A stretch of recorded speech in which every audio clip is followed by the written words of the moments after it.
The story of the Bible begins with God bringing life out of darkness, ordering our beautiful world, and then blessing all of its creatures. Hold on, blessing. That's one of those funny religious words. Yeah, right. People say a blessing over their meal or after they sneeze. Or just a general way to say that things are going well for me. But in the Bible, a blessing is more specific. The first blessing in the Bible is when God creates animals, and he blessed them, saying, "Be fruitful and multiply and fill the land." So God's blessing is about flourishing and multiplication of life. Right, it's when God shares his life-producing ability with others. Next, God gives humans an additional blessing that sets them apart from the animals.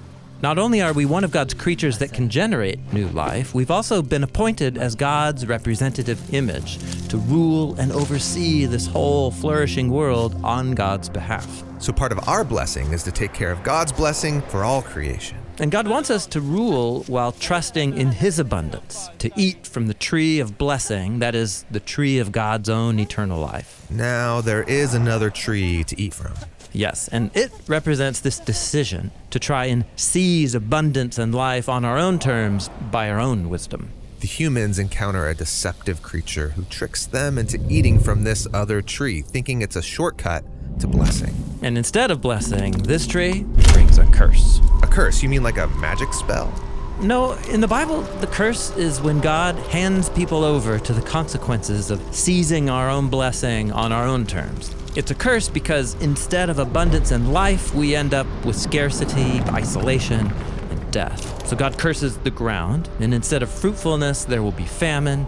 Instead of overseeing the world, they will have to work the land until they die. Man. But God also curses that deceptive creature that fooled the humans, saying that a human will come one day to destroy it. And that human will be born into a world of scarcity where men and women and families and tribes are all locked in violent conflict. If God's blessing is now covered with a curse, how can we flourish? Even more, how can we rule with God? Well, here the biblical story takes an interesting turn. God chooses one couple, Abraham and Sarah, and God blesses them and says they will become a huge family. Be fruitful and multiply. And there's more. God says that his blessing on Abraham and his family is for this larger purpose, so that through them, God's blessing can go out to all of the nations. So God's plan is to reverse the curse and restore the blessing by first blessing this one family. Right. And this family does experience God's blessing. Even when they journey through times of danger and scarcity, they grow into this huge nation, Israel. And God brings them to a mountain and invites them to be his representatives. Yes, God will bless Israel so that they can become a blessing to the nations. All they have to do is trust and live by God's wisdom. And they're told that this is a choice between life and death, between blessing and curse. Now keep reading, because the Israelites almost never trust God for his blessing. Their story is filled with tales of deception, violent grabs for power, resulting in the ultimate curse: exile from their land and slavery to foreign nations.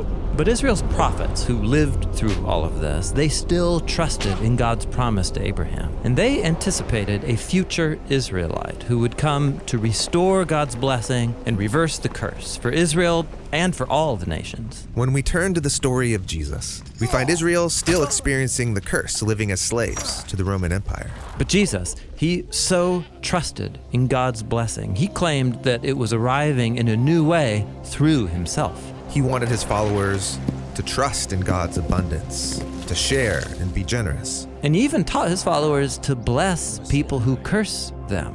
Jesus would even reverse the curse by healing and restoring people's bodies. God's blessing is being unleashed. Jesus also confronted his fellow Israelites who were in power, and he accused them of getting in the way of God's plan to bless Israel and the nations through them. Those leaders arrest Jesus so they could have him killed.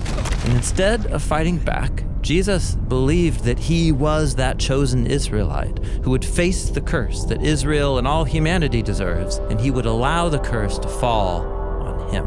Jesus dies the shameful death of a man under the curse. But just as God brought life and blessing out of darkness in the beginning, so here, through Jesus, God reverses death by raising Jesus. The curse is put to death, so that the blessing of God's life can spread out once again. After his resurrection, Jesus blessed his followers, and he said that his presence would be with them as they learn to trust in God's blessing and share with others. And while death and the curse still have a hold on our world, followers of Jesus trust that the power of God's blessing is even stronger. It means we can live with extreme generosity, even when it seems like there's not enough. And that leads us to the conclusion of the biblical story, where every nation is enjoying the gifts of God's abundance, because in God's new world that is sustained by the life-giving power of Jesus, there is no longer any curse.